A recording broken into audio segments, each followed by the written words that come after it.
Apakah kamu punya resolusi tahun ini? Bagaimana progresnya selama sebulan ini? Apakah masih berjalan atau jangan-jangan sudah tidak kamu lakukan?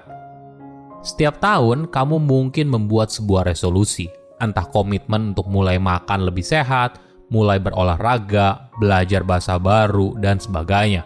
Kita biasanya memasang target di awal, tapi sayangnya tidak berapa lama kemudian banyak orang yang gagal. Banyak yang bilang kalau ini adalah kutukan resolusi tahun baru. Sebagai gambaran, hanya 12% orang yang buat resolusi tahun baru merasa kalau mereka berhasil mencapai apa yang mereka inginkan. Ini tentu saja bukan hasil yang memuaskan.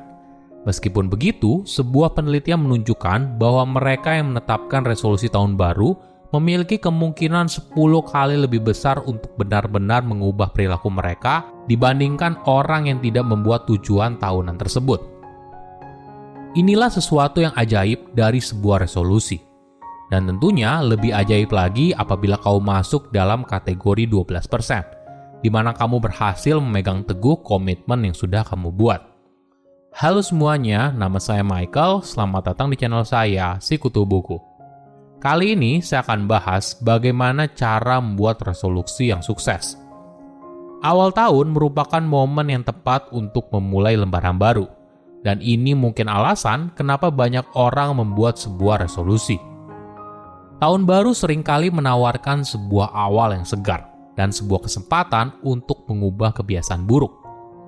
Namun tentu saja, resolusi itu mudah dibuat tapi sulit dipegang. Bisa saja di momen sekarang, sebulan setelah kita membuat sebuah resolusi, apa yang kita tuang sebagai komitmen sudah tidak lagi dilakukan. Banyak alasan, misalnya hidup yang semakin sibuk, ada prioritas lain yang lebih penting, dan sebagainya.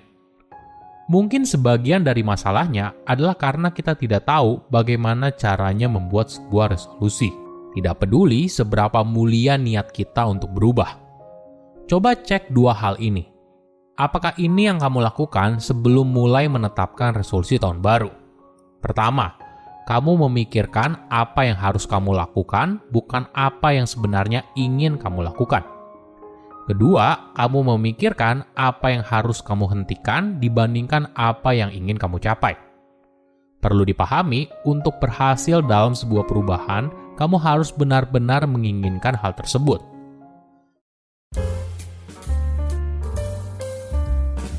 Nah, apa kesalahan umum seorang dalam buat sebuah resolusi? Mungkin hal ini disebabkan karena resolusi yang tidak realistis. Kebanyakan dari kita mungkin membuat target yang terlalu besar tanpa menyadari, bisa nggak sih sebenarnya saya penuhi ini? Misalnya, kamu ingin lari maraton, beli rumah baru, memulai bisnis, dan sebagainya. Pertanyaannya, apakah ini realistis untuk kamu raih? Mimpi yang besar memang tidak salah. Tapi untuk mewujudkannya menjadi kenyataan, kamu butuh rencana konkret yang jelas. Mungkin kamu perlu belajar membuat SMART goals. Metode pembuatan sebuah tujuan ini dikembangkan pada tahun 1980-an untuk membantu seorang mencapai apa yang diinginkan. SMART sendiri merupakan sebuah akronim dari spesifik, measurable, achievable, relevant, dan time-bound. Kita bahas satu persatu ya. Pertama, spesifik. Mungkin hal ini terdengar gamblang, tapi ini paling penting. Kamu perlu benar-benar jelas atas apa yang ingin kamu raih. Kamu perlu menulisnya dalam 1 hingga 2 kalimat sebuah tujuan tersebut. Tidak boleh ide yang mengawang-awang. Contohnya seperti ini, saya ingin lebih sehat. Mungkin kalimat yang lebih spesifik adalah saya ingin makan sayur setiap hari. Kedua, measurable. Jika bicara sebuah tujuan, ada gap antara niat dan aksi nyata. Jadi, ketika kamu punya sebuah tujuan misalnya makan lebih sehat atau mulai rajin olahraga, kamu mungkin sudah terpikirkan jenis makanan apa yang harus kamu makan atau harus kamu hindari, atau kamu mungkin tahu kalau kamu harus mulai olahraga atau datang ke tempat gym. Tapi, kadang sulit sekali untuk membuat hal ini jadi rutinitas. Berkomitmen pada sebuah tujuan juga kadang buat kita tidak nyaman. Mungkin tipsnya adalah dengan mencatat apa yang sudah kamu kerjakan. Jadi jika kamu ingin makan lebih sehat, catat apa yang kamu makan. Jika kamu ingin berlatih untuk perlombaan lari, catat berapa jauh kamu berlari saat latihan. Ketiga, achievable. Apakah tujuan yang kamu tulis itu bisa dicapai? Cara tahunya adalah dengan membagi tujuan besar menjadi tujuan yang lebih kecil, lalu menjabarkannya dalam sebuah kalender. Sederhananya, apabila setelah dihitung tidak bisa, maka kemungkinan besar targetmu ketinggian atau memang tidak masuk akal. Keempat, relevan. Mungkin ini butuh refleksi diri soal alasan kenapa kamu memilih tujuan tersebut. Kenapa hal ini penting buat kamu? Alasan ini bisa jadi pengingat kamu untuk terus bertahan ketika perjalanan terasa berat. Misalnya tujuan kamu adalah untuk lebih sehat. Ya terus kenapa? Ya saya ingin sehat agar saya bisa terus bersama keluarga saya. Inilah alasan yang cukup kuat untuk membuatmu terus berolahraga atau makan lebih sehat. Terakhir adalah time bound.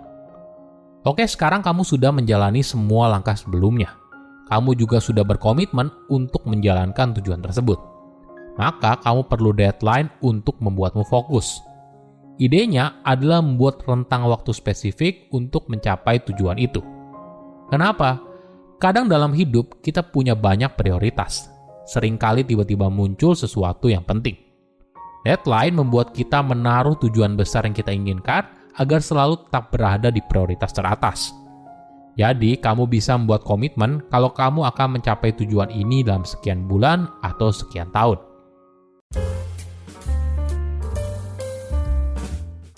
Saat membuat sebuah resolusi, mungkin kamu tergoda untuk menuliskan beberapa tujuan.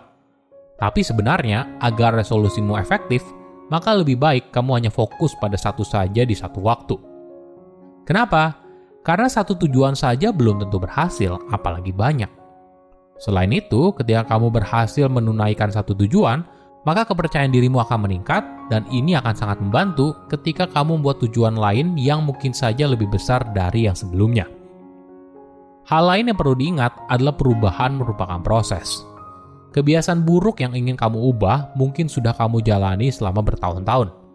Jadi tentu saja tidak mudah untuk mengubah semua ini dalam hitungan bulan, minggu, atau bahkan hari.